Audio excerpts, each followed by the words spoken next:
Hello दोस्तों, मेहनत का फल। एक गांव में दो मित्र नुकुल और सोहन रहते थे।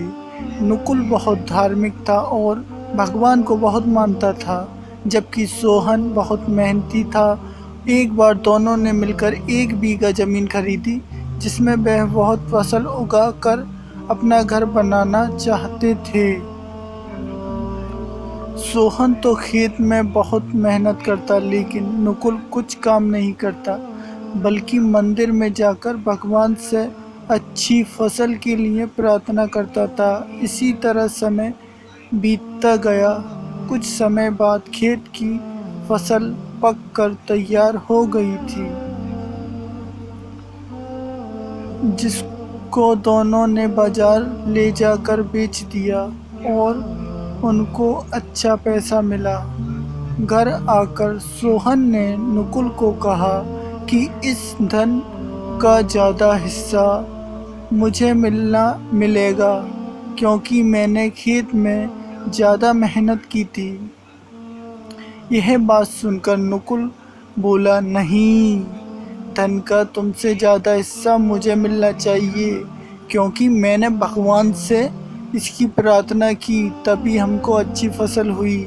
भगवान के बिना कुछ संभव नहीं है। जब वह दोनों इस बात को आपस में नहीं सुलझा सके तो धन के बंटवारे के लिए दोनों गांव के मुखिया के पास पहुंचे।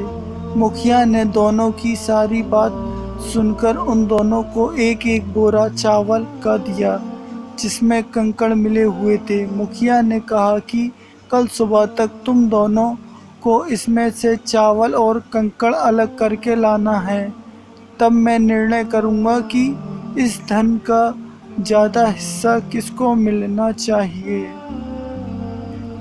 दोनों चावल की बोरी लेकर अपने घर चले गए। सोहन ने रात भर जागकर चावल और कंकड़ को अलग किया, लेकिन नुकुल चावल की बोरी को लेकर मंदिर में गया और भगवान से चावल में कंकड़ अलग करने की प्रार्थना करने लगा। अगले दिन सुबह सोहन जितने चावल और कंकड़ अलग कर सका, उसको ले जाकर मुखिया के पास गया, जिसे देखकर मुखिया खुश हुआ। नुकुल वैसी बोरी को ले जाकर मुखिया के पास पहुंच गया।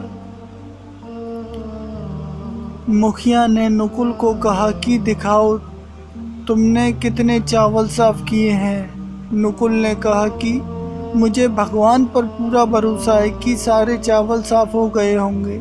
जब बोरी को खोला गया तो चावल और कंकड़ वैसे के वैसे ही थे। सीख, इस कहानी से हमें ये सीख मिलती है कि सिर्फ हमें ईश्वर के ही भरोसे नहीं बैठना चाहिए, हमें सफलता प्राप्त करने के लिए मेहनत भी करनी चाहिए।